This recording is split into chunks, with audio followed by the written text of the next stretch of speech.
안녕하세요. 오늘 저희가 함께 살펴볼 자료는 팀 켈러의 책 일부 발췌문인데요. 기독교 신앙이 현대사회의 가치, 예를 들면 개인의 자유나 포용성 같은 것들이랑 어떻게 좀 부딪히는지, 또 사랑의 하나님과 심판이라는 이게 언뜻 보면 좀 모순 같잖아요. 이런 개념이 어떻게 같이 있을 수 있나 하는 깊은 질문들을 던지고 있더라고요. 네, 맞아요. 많은 분들이 기독교는 자유를 억압한다, 배타적이다, 그리고 심판 개념 때문에 받아들이기 어렵다, 이렇게 생각하실 수 있잖아요. 이 자료가 바로 그런 지점들을 좀 파고드는 것 같아요. 네, 이 글들은 기독교 신앙에 대한 그런 일반적인 비판들, 그러니까 자유 제한, 공동체의 배타성, 또 문화적 경직성, 신자들의 위선이나 불의, 그리고 심판 교리 같은 거요. 이런 비판에 대해 기독교 내부의 관점에서 좀 답을 찾아보려는 시도죠. 단순히 방어만 하는 게 아니라 비판 속에 담긴 어떤 오해 같은 걸 지적하고 또 기독교 교리의 본질을 좀 다르게 보려고 하는 거고요. 오늘 청취자분들과 함께 이 주장들의 핵심을 좀 살펴보겠습니다. 네. 그럼 첫 번째로 그 기독교가 자유를 억압한다는 비판부터 볼까요? 자료에서도 스카펙이나 엠마 골드만 같은 인물들 이야기가 나오던데요. 그렇죠. 기독교를 좀 속박으로 묘사하는 그런 시각들이 있죠. 근데 이 글은요, 진정한 자유라는 게 꼭 무제한적인 선택을 의미하는 건 아닐 수 있다고 말해요. 오히려 올바른 제한 안에서 진짜 자유를 찾을 수 있다. 이렇게 주장하는 거죠. 제한 속의 자유라? 좀 역설적인데요. 네, 예를 들어서 음악가가 정말 훌륭한 연주를 하려면 수년 동안 악기 연습이라는 제한에 헌신해야 하잖아요.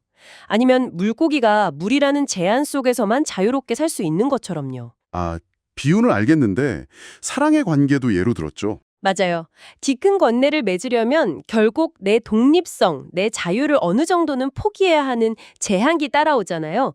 프랑스와즈 사강도 사랑에 빠지면 덜 자유로워진다고 했지만 그 안에서 다른 종류의 어떤 깊은 만족, 또 다른 차원의 자유를 얻는다고 봤거든요.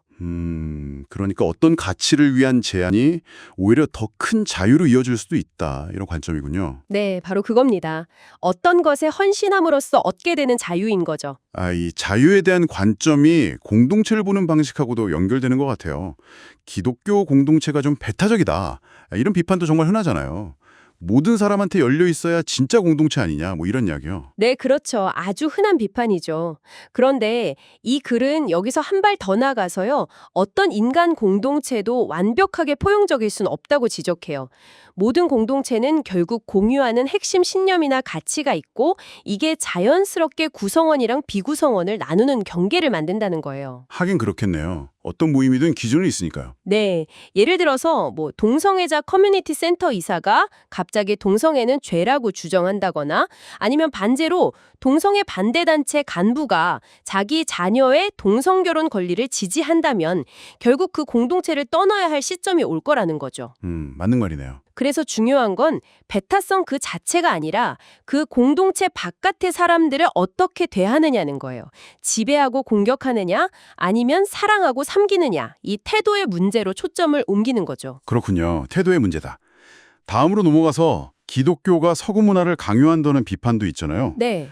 저도 사실 막연하게 기독교는 좀 서구적이다 이렇게 생각했는데 자료 주장은 좀 다르더라고요. 네, 이 부분이 상당히 흥미로운데요. 이 글은 오히려 기독교가 다른 주요 종교들에 비해서 특정 문화권에 덜 얽매여 있다고 주장해요. 전 세계 다양한 문화에 더 깊이 뿌리내렸다는 거죠. 그래요? 네.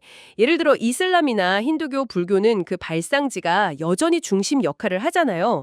그런데 기독교의 중심은 계속 이동해 왔다는 거예요. 예루살렘에서 유럽으로 그리고 지금은 아프리카, 라틴 아메리카, 아시아로 그 무게 중심이 옮겨가고 있다는 점을 근거로 들어요.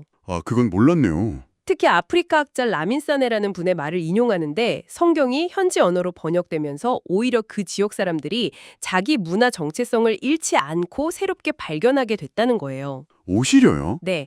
그리고 뉴욕 맨해튼의 리디머 교회 사례도 들어요. 굉장히 세속적인 도시 문화 속에서 타협 없이 적응하면서 성장했다는 거죠. 이게 기독교의 어떤 문화적 유연성을 보여준다는 거예요. 핵심은 지키되 표현 방식은 유연할 수 있다. 흥미롭네요. 자, 이제 마지막으로요. 아마 많은 분들이 가장 받아들이기 힘들어하는 부분일 텐데 바로 심판과 지옥 문제입니다. 사랑의 하나님이 어떻게 영원한 형벌을 내릴 수 있냐? 이런 질문이죠. 네, 정말 어려운 주제죠. 이 글은 하나님의 진노가 사랑이랑 동떨어진 게 아니라고 설명해요. 오히려 그 깊은 사랑에서 나온다는 거죠. 사랑에서 진노가 나온다? 네, 하나님이 사랑하는 이 세상, 이 창조 세계를 파괴하는 악이나 불의, 고통에 대해서 아주 확고하게 반대하는 마음, 그게 바로 진노라는 거예요. 뭐랄까, 우리가 정말 사랑하는 사람이 망가지는 걸 볼 때 분노하는 것과 비슷하다고 할 수 있겠죠? 아, 그런 관점에서 볼 수도 있겠군요. 그리고 지옥에 대해서도 좀 다른 시각을 제시하는데요. 하나님이 그냥 임의로 사람들을 막 가두는 그런 형벌 장소가 아니라 인간 스스로 하나님을 거부하고 선택한 자기중심적인 정체성, 그게 영원히 지속되는 상태로 묘사해요. 스스로 선택한 결과다. 네, C.S. 루이스도 비슷한 비유를 썼는데 결국 하나님은 인간의 자유로운 선택, 내 뜻대로 될지어다. 이 선택을 존중하신다는 해석인 거죠. 성경 로마서 1장에 보면 하나님이 인간의 죄에 대해 그들을 내버려 두셨다는 표현이 나오는데 그것과 연결해서 설명하기도 하고요. 오늘 정말 많은 생각을 하게 되네요. 보내주신 자료를 쭉 보니까 기독교 신앙이라는 게 우리가 중요하게 생각하는 가치들, 뭐 자유, 포용, 정의, 사랑 이런 것들과 생각보다 훨씬 더 복잡하고 묘한 관계를 맺고 있다는 생각이 듭니다. 당연하게 여겼던 비판들에 대해서도 이렇게도 볼 수 있구나 하는 지점들이 있었고요. 그렇죠. 이 글들은 결국 우리 모두에게 진리란 과연 무엇인가, 그리고 나는 어떤 신념 체계를 받아들일 것인가 하는 좀 근본적인 질문을 던지고 있는 것 같아요. 만약 모든 신념 체계가 나름의 진리 주장과 또 경계선을 가지고 있다면 청취자분들은 어떤 기준으로 그것들을 평가하고 또 삶의 기준으로 삼으시겠습니까? 이런 질문을 하게 만들죠. 네, 어쩌면 오늘 저희가 나눈 이야기들이 듣고 계신 분들 각자의 신념과 가치를 한 번 더 깊이 성찰해보는 그런 계기가 될 수도 있겠다는 생각이 드네요. 다음에 또 흥미로운 탐구로 찾아뵙겠습니다.